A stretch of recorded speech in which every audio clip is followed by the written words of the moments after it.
بله لسر مجارة ترور کرنا سیاسی لروجاوای کردستان زنها برخوابدم برئیس شلال گدو اندام دسته گشتی ائتلاف کن هاب من ریا برئیس شلال دنباش روجباش دست بکی ده مجار سر ترور کرنا سیاسی بلام لبیرا خوابینن جدما را دست کرنا دست حالات جریشیمه پیده ایریش خواه پیشاندانان کرد دست بکی ده هر وها دست بکریارن خواهین کرد کر جگرتن بن پیکرن رواندن نها پشتی دربازبونا نه سالان را دست کرنا دست حالات جریشیمه تو چوا روشا سیاسی لروش آوای کردستان دنرخینه بگشتی؟ دما همو باش براستی وقت راپورا ود هات کرم کر وقت شکلتی بوردی يعني همو تشواتي ده بحث كر مثلا تيرورا سياسي مخابن تبقوا أنها ديالوج نابرا موالي نابرا كثير بارتين ديتر بسبب وبهذا ليبلي اعتقد كرياري من ممارسة ديوان بردوام يعني مثلا ديوان يقشتي وقت وشان أمريكي دبلومات المجاوبة الكردستاني وفي جاتني سلوكاتيا أمريكا تسمى أو شاند شو أمريكا أو شو غايب بونج دبريج ساحي أوان دست بيكر جارك ديتر بدستي حسن لملتي ما ولشالاقواني ما ولخلق ما والموك أنا كسيجي دان مديبه بچن دام بارگی ما شوت عندن شلوك وفد أمريكي جبري شو دبستان شوت عندن مع مستقرتن تيرور كرن طلبة هر وها بي أواي شالاقواني النزيكي أنا كسي هر بي أواي أو يعني دباوريه مد كرياري قوة داوية كرن بتايبتي دي جهات وقريبه تزامن بهالبجارتني سروقاتيا أمريكا كاره بهتر هدف جي أو بو ديالوكا كردي ضربه لي بدن أبرادرانا أجنداتي واده فكري واي سياسي إيديولوجيا واده مسألة جو تحالفك يا شراكتك حقيقي بكردار بكن لكي جابشي كردستاني أبدا قاموس هواتنا وأبل جموان تني مخابن يعني أو لكي جا ساحي لكي جا بطي كردستاني بخبتن دبيقو تبقرات سياسي لورتنا بكن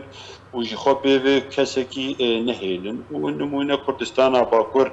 قبدها بارتيين كبنارة تيدبون وبده هزارة خلق بدو وادبون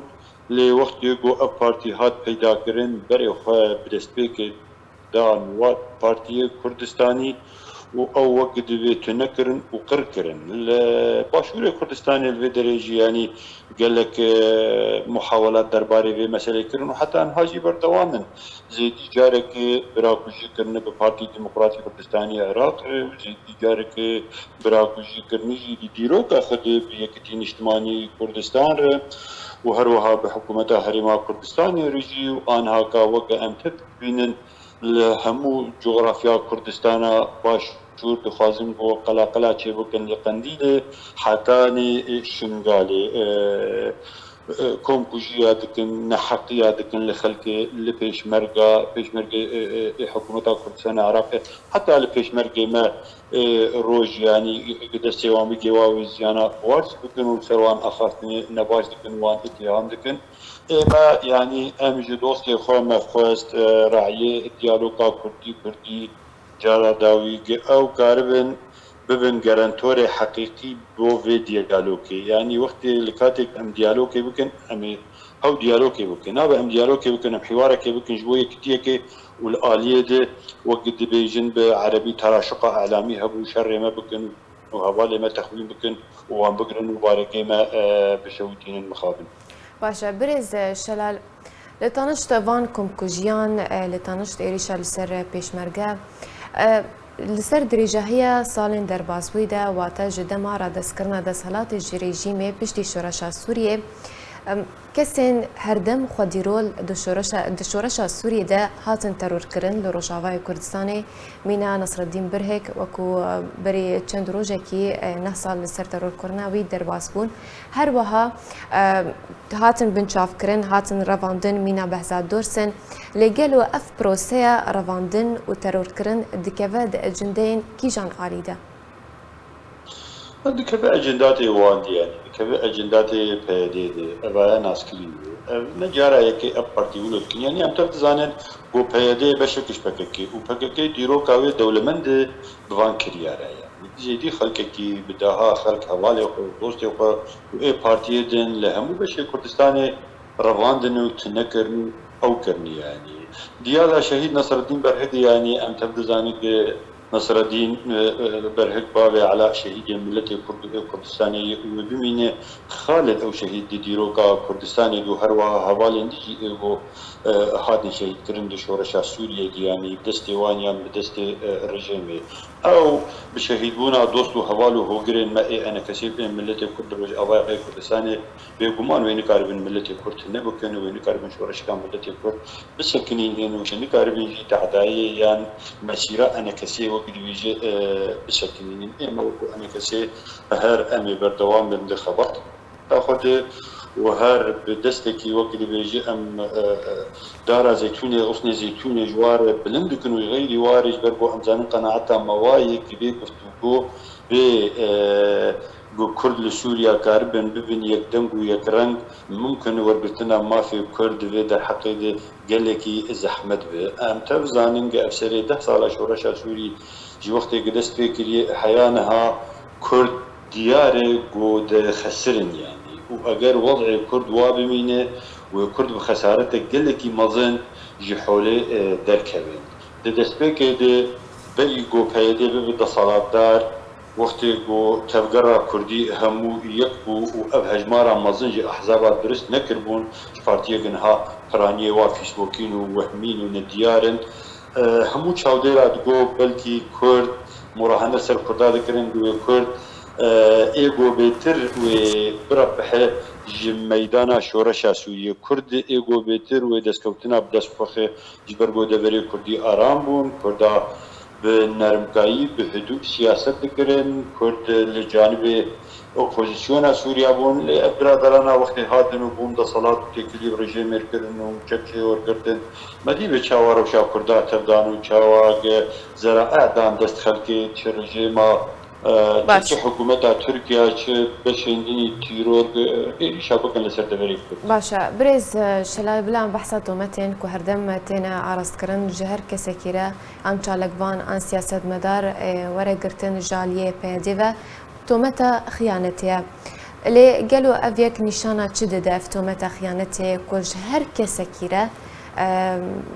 آزاد بعد در براندنا رايا خدا تومتا خيانتي بيفتكن افيك چه نشانه ديدا